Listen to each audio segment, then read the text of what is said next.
قال رسول اللہ صلی اللہ علیہ وسلم قال اللہ تبارک و تعالی یا ابن آدم اذا ذکرتنی خالیا ذکرتک خالیا واذا ذکرتنی فی ملأ ذکرتک فی ملأ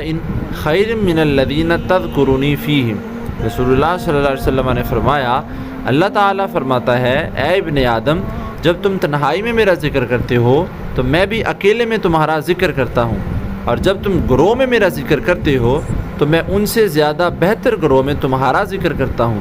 جن کے درمیان تم میرا ذکر کرتے ہو۔ The Prophet of Allah said, Allah the Almighty says,